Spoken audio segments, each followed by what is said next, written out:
Bonjour, cette vidéo sera consacrée au deuxième chapitre intitulé Stratégie, techniques et méthodes de gestion des conflits. De quoi allons-nous parler donc durant ce chapitre-là? C'est un chapitre qui explore les différentes stratégies, techniques et méthodes utilisées pour gérer efficacement les conflits de travail en mettant l'accent sur la prévention et la résolution.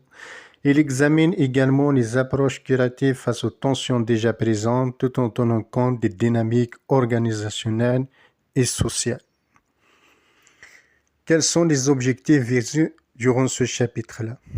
À la fin de ce chapitre-là, les apprenants seront capables de comparer les différentes formes de conflits de travail, les conflits ouverts, les conflits latents, conflits individuels et conflits collectifs.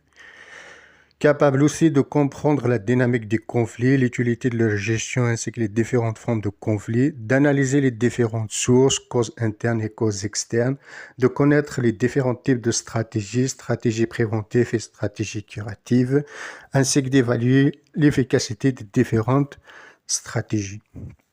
Quelle est l'utilité donc de la gestion des conflits? Les avantages de la gestion des conflits sont plusieurs. La gestion des conflits permet l'amélioration de la productivité organisationnelle. La gestion des conflits permet aussi le renforcement de la communication au sein de l'entreprise. Elle permet aussi la prévention des conflits. Elle donne lieu à une meilleure cohésion sociale à l'intérieur de l'entreprise.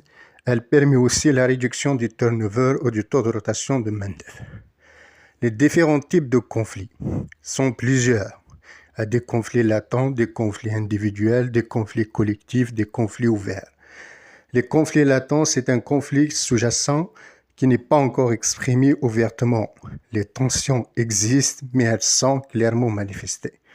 Les conflits individuels, ils concernent une seule personne ou des tensions entre deux individus. Les conflits ouverts, il s'agit d'un conflit clairement exprimé et visible. Et les conflits collectifs, c'est des conflits qui impliquent plusieurs groupes de personnes. Quelques exemples justement par rapport à ces différentes formes de conflits. Par rapport aux conflits latents, il pourrait s'agir de divergences d'intérêts, de perception, de valeurs. Par rapport aux conflits individuels, il pourrait aussi s'agir de divergences d'opinion, de problèmes relationnels ou de malentendus. Sur les conflits collectifs, ils sont très souvent liés aux conditions de travail, politiques de gestion et divergences stratégiques. Sinon, par rapport aux conflits ouverts, qui sont très souvent rares, il pourrait s'agir de confrontations directes ou d'interventions rapides. Quelles sont donc les sources du conflit? Il y a deux types de sources, les sources internes et les sources externes. Parmi les sources internes du conflit, évidemment, il y a les problèmes de communication entre les employés et les employeurs, entre les employeurs eux-mêmes et employés eux-mêmes. Il y a aussi les conflits liés aux limites des ressources financières, liés aussi à la gestion autoritaire ou inefficace des dirigeants, des conflits qui apparaissent très souvent pendant des périodes de changement organisationnel, des conflits liés à des différences de personnalité et de perception entre les différents travailleurs, liés aux objectifs divergents, et ainsi de suite. Sinon, par rapport aux conflits externes, là, c'est lié à des conditions environnementales, qu'il s'agisse de changements sociétaux, de changements de valeurs, qu'il s'agisse de l'état de la concurrence à l'intérieur d'un secteur d'activité. C'est aussi lié aux pressions des différentes parties prenantes qui interagissent avec la société. C'est aussi lié à la réglementation et législation qui définit le cadre juridique de l'entreprise ou bien au contexte économique.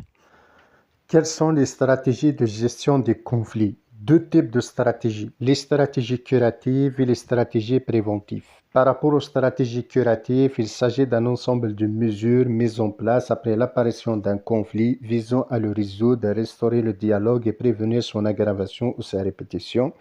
Les stratégies préventives, c'est un ensemble d'actions visant à anticiper et éviter l'apparition des conflits en identifiant et réduisant les facteurs de tension avant qu'ils ne se manifestent. Maintenant, quels sont les outils sur lesquels se base la stratégie curative? Plusieurs outils sont disponibles. La possibilité de rétablir la communication en organisant des réunions, en identifiant les causes profondes du profonde du conflit pour trouver des solutions durables, la possibilité de procéder à une rotation des employés en réaffectant les employés à l'intérieur de l'entreprise pour atténuer les tensions et réduire les conflits. Il y a la technique de négociation qui sert à encourager la négociation directe entre les parties prenantes impliquées dans un conflit afin de parvenir à un compromis et obtenir des concessions mutuelles. Il y a la possibilité de procéder à un arbitrage pour une résolution contraignante. Il y a aussi la possibilité de procéder à des décisions disciplinaires afin de restaurer l'ordre à l'intérieur de l'entreprise. Tout comme l'entreprise peut réviser directement les procédures internes à l'entreprise en ajustant les politiques et ainsi éviter la récurrence du conflit. Il y a aussi la technique de médiation qui sert à faciliter la communication et à comprendre la dynamique interne des conflits. Comment se comporter face à un conflit et quelles sont les attitudes qu'il faut employer? Alors, il y a 4 comportements. Les comportements collaboratifs, les comportements d'évitement, les comportements de compromis et les comportements d'accommodement. Pour les comportements collaboratifs, ils favorisent des solutions à long terme, un environnement de travail positif et la satisfaction des employés. Par rapport à l'évitement, c'est des solutions temporaires qui peuvent conduire à des tensions non résolues et de futurs conflits. Par rapport à l'accommodement, il permet de maintenir les relations mais peut ne pas traiter pleinement le problème ou conduire à des résultats inégaux. Par rapport au compromis, c'est l'équilibre des intérêts, la résolution rapide mais peut ne pas traiter les problèmes sous-jacents. Maintenant, revenons aux différents outils de la stratégie préventive. Donc, la stratégie préventive sert à prévenir et anticiper les conflits avant leur apparition. Et pour ce faire, il y a plusieurs mesures. Il y a l'amélioration de la communication ouverte à l'intérieur de l'entreprise. Il y a l'ajustement des règles, par exemple l'instauration de règles claires, de règles transparentes dès le début. Il y a la gestion proactive des ressources humaines. Il y a la mise en place d'un système d'alerte précoce à l'intérieur de l'entreprise. Il y a la possibilité de promouvoir l'esprit d'équipe, l'esprit d'échange et d'interactivité entre les différents travailleurs au sein de l'entreprise. Il y a aussi le mécanisme de formation en gestion des conflits, qu'il s'agisse par rapport aux employés ou par rapport aux employeurs. Comment choisir une stratégie plutôt qu'une autre? Quels sont les différents critères sur lesquels il faut se baser avant de choisir une stratégie, soit la stratégie préventive ou la stratégie curative? Donc, plusieurs critères. On doit mesurer le temps de résolution des conflits. On doit aussi comparer les coûts que sollicite chacune des stratégies. On a aussi la possibilité de mesurer la satisfaction des parties prenantes impliquées dans un conflit par rapport à chacune des stratégies.